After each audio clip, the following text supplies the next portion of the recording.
Hey guys, how are you all? I hope that you all are staying in pink of your health. So, as I told you in my previous video, that was the first video on the introduction to IELTS or the beginner's guide to IELTS. So, as per that video, I told you that I'll start with listening, right? So today I'm going to start with the topic listening, which I feel is most ignored topic but which is of great value. अगर आप इसको कर जाते हो then it would be really beneficial for us and you can easily score above 7.5 or 8 bands in listening. Behind closed doors, I'm a fool for your love.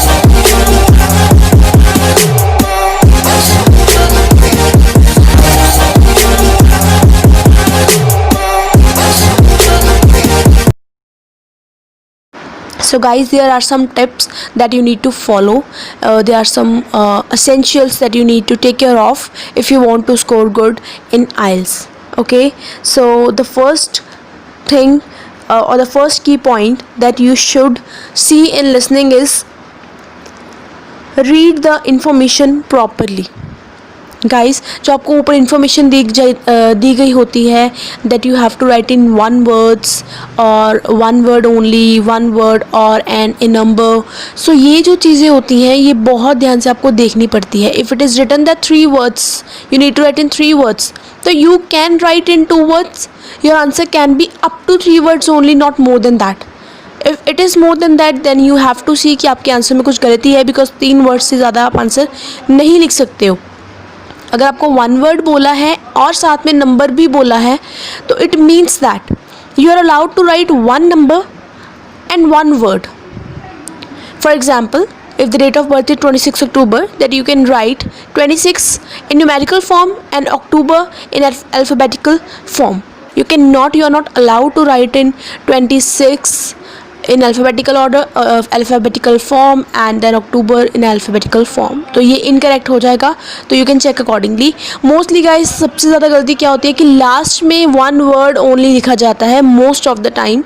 तो students क्या करते हैं, फॉर एग्जाम्पल वहाँ पे आपको बोला गया है लेट्स से कि नंबर ऑफ़ बुक्स जो थी वो 7 थी, तो स्टूडेंट्स क्या कर देते हैं कि वो 7 न्यूमेरिकल फॉर्म में लिख देते हैं, विच इज़ टोटली इनकरेक्ट. फिर वो बोलते हैं कि इट वॉज करेक्ट, तो गलत कैसे हो गया, बिकॉज गाइस ऊपर लिखा है 1 word, तो you have to write in word only. ठीक है, so this is the essential tip, ये ध्यान रखने वाली चीज़ होती है. Second is utilize your time.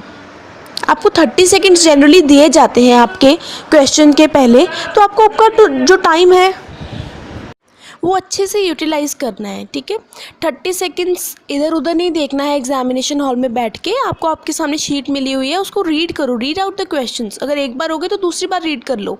क्या चाहता है, कुछ भी नहीं चाहता. इनफैक्ट आपकी अंडरस्टैंडिंग बढ़ जाएगी क्वेश्चंस को लेके.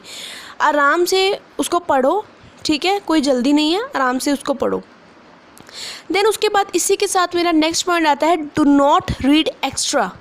गाइस, ये बहुत ही एसेंशियल टिप इसलिए है बिकॉज स्टूडेंट्स क्या करते हैं, उनको लगता है कि पता नहीं आगे जाके we will be able to read all the questions और नॉट, तो हम सेकंड सेक्शन के साथ थर्ड सेक्शन भी पढ़ लेते हैं, या अगर सेकंड सेक्शन के 4 क्वेश्चंस पढ़ने को बोले तो नेक्स्ट भी पढ़ लेते हैं.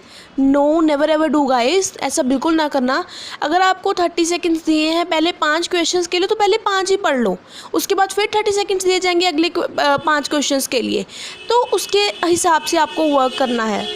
ठीक है, कभी भी डू नॉट रीड एक्स्ट्रा से सिर्फ टाइम वेस्ट होगा, nothing more than that. Okay, अब बारी आ गई आपकी अटैम्प्ट करने के टाइम पे. सबसे पहला जो मैं नेक्स्ट मेरा जो पॉइंट है that is haste makes waste. आपको भी पता है कि जल्दी जल्दी में सारा काम ख़राब ही होगा. और अगर आप अपने ऑडियो ट्रैक को सुन रहे हो, ठीक है, अगर आप सुन रहे हो तो आपको लग रहा है आपको कभी भी आंसर राइट करने में आपने जल्दी नहीं करनी है, बिकॉज हेस्ट मेक वेस्ट, और सारा आंसर गलत हो जाएगा. कई बार क्या होता है गाइस, आपका आंसर उन्होंने अभी बोलना होता है और हमें लगता है कि शायद यही आंसर है, तो बहुत कंसंट्रेशन के साथ आपको लिसनिंग सुननी है. बहुत इंटरेस्टिंग आपका मॉड्यूल होता है, बहुत मज़ा आता है. ठीक है, तो इसको ध्यान से सुनो और आंसर लिखने में जल्दी ना करो. आंसर जब आएगा उसने अपने टाइम पे ही आना है, उसको आराम से तब लिखो. एंड इसी के साथ एसोसिएटेड मेरा नेक्स्ट पॉइंट है that is but says wait for my turn. Guys ये बहुत इंपॉर्टेंट पॉइंट इसलिए बन जाता है बिकॉज आपका जो यहाँ पे एक कॉन्ट्राडिक्टरी वर्ड आ जाता है बट। कई बार आपकी ऑडियो चल रही होती है, ठीक है, तो उसमें वो बट बोल देते हैं। कई बार आपको लगता है कि दिस इज़ द आंसर, ठीक है। फॉर एग्जाम्पल वहाँ पे रूम नंबर बोला था एंड वहाँ पे इंक्वायरी के टाइम पे, इट्स जस्ट एन एग्जाम्पल, ठीक है, जनरल एग्जाम्पल। तो इंक्वायरी के टाइम पे स्टूडेंट ने बोला था that my room number is 260, हमें लगेगा यही आंसर है। उसके बाद उन्होंने बोला but I change it next month and now it is 261, तो but says wait for my turn. तो कई बार जो आपका बट है उसको आपको बट को ध्यान रखना है, या इस तरह के कुछ जो इफ़ बट ऐसे कुछ वर्ड्स होते हैं इसको ध्यान रखना है, क्योंकि इससे आपका आंसर जो है वो बिल्कुल चेंज हो जाता है। तो तभी मैंने बोला कि हेस्ट मेक वेस्ट, पहले पूरा एंड तक सुन लो। एंड तक इतना नहीं एंड तक सुनना कि पहले सारे आंसर्स ही निकल जाएं, जहाँ तक आपको लगता है कि मेरा यहाँ तक लाइन है, यहाँ तक मेरा आंसर हो सकता है, तो उसको आराम से सुन लो। Concentration is the key, concentration नहीं छोड़नी है, ठीक है। नेक्स्ट पॉइंट जो आपका आता है, no need to write extra, right. पहला पॉइंट था do not read extra, and यहाँ पे ये भी बात है कि no need to write extra. For example unit of measurement, let's say kilogram, litres, rupees, dollars, pound.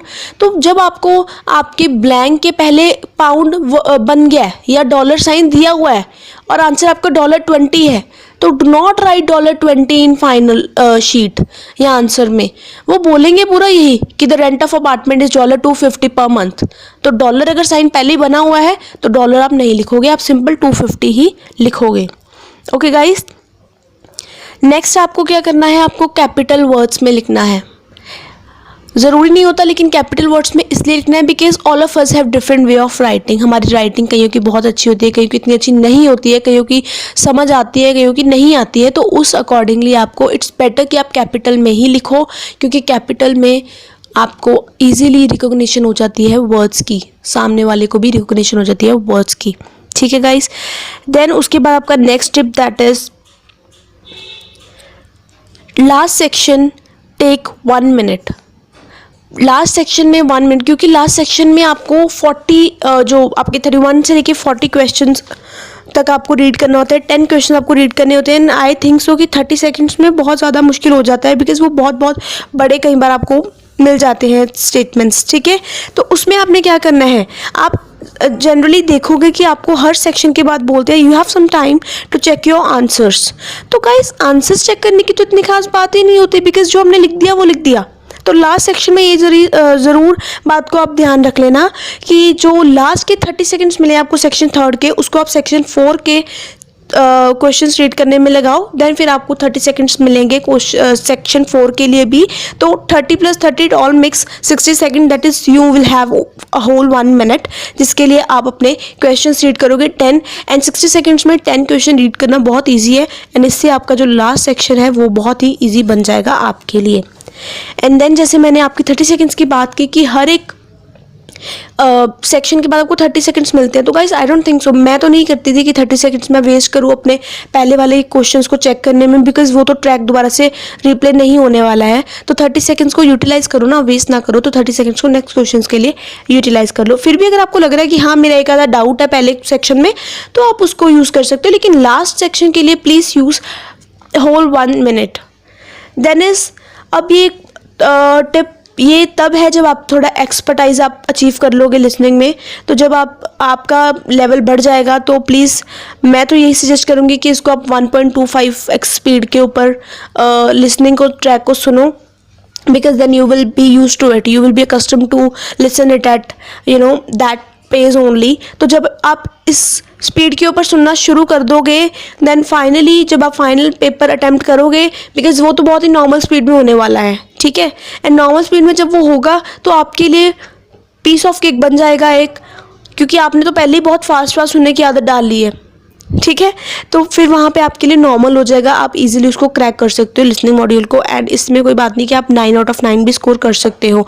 तो guys these were the tips जो आपको ध्यान रखने हैं एंड आई थिंक ये बहुत कॉमन लेकिन बहुत ही यूज़फुल टिप्स हैं। अगर आप इनको ही ध्यान में रखना शुरू कर दोगे, आई एम डैम श्योर कि आपके बहुत ज़्यादा हेल्प होने वाली है लिसनिंग में। Thank you so much guys, bye bye.